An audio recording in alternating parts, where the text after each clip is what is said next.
back to Skyway TG, guys, and today we're going to be discussing Back to the Future Part 2. It's part of my new series, Throwback Theater, where I look back into cinema past and talk about movies that I love and review, all those things. If you like what you guys are about to see, please drop that like and subscribe for more.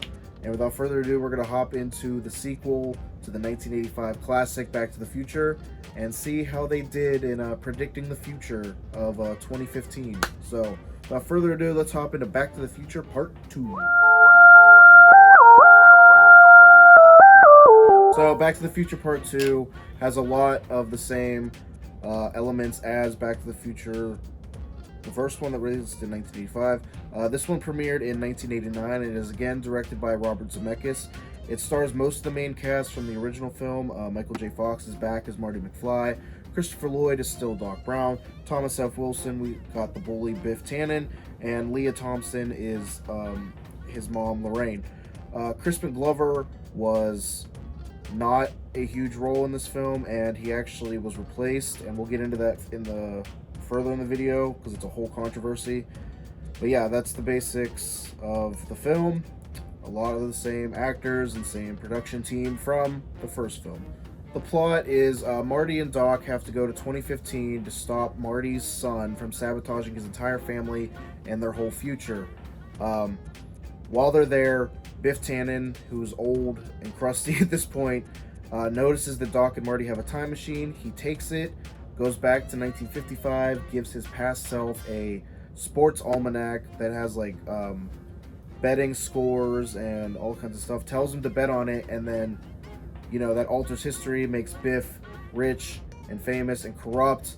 And so Marty and Doc have to go back to 1955 to find the point where old Biff gave his younger self the almanac and get it back so that history does not get changed into this horrible, horrible dystopian society.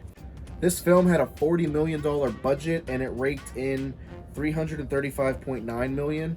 Compared to the first film had a budget of $19 million and only raked in $389.1 million. So, yes, this film raked in less money than the first one, but it still raked in a lot more than the budget it was given. So it's still a commercial success, and it is considered one of the best sequels of all time, even though at the start it had mixed reviews. But from a perspective now, it is one of the greatest sequels ever. It was the third highest grossing film of 1989. It was only beaten by Indiana Jones and the Last Crusade and the Michael Keaton Batman movie. So it's pretty good considering those movies are also very highly praised. The film had a slight controversy with Crispin Glover. They could not meet his expectations to be paid for this movie, so in the film his role is very much reduced in the scenes he does appear in the future. He was replaced with another actor and with heavy prosthetics and makeup. Glover later sued and won the lawsuit against this because that's just wrong. And it changed the way directors and producers are allowed to, deal with replacements and stand-ins in films for when actors can't reprise the role. So that's like the biggest controversy with this movie. This film also had a lot of predictions for the future. It takes place in 2015, and the filmmakers knew that flying cars and hoverboards weren't going to be around in 2015, but they added them for comical effect just to give the viewer a more, they wanted the future to seem very high-tech and crazy, and, they wanted to get the blood pumping. The things they got right, though, is kind of weird to me. They had the rise of ubiquitous cameras. Cameras are everywhere now. They had flying drones in there, widescreen TVs with multiple channel viewing. We have those.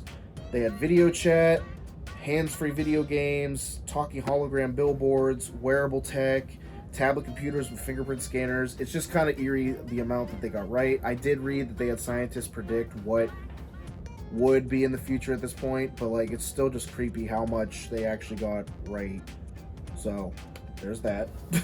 That's all there really is about Back to the Future 2. It's personally my favorite of the Back to the Future films. I just really love the way they depicted the future, and I just love the plot and everything. It's my favorite of the entire trilogy.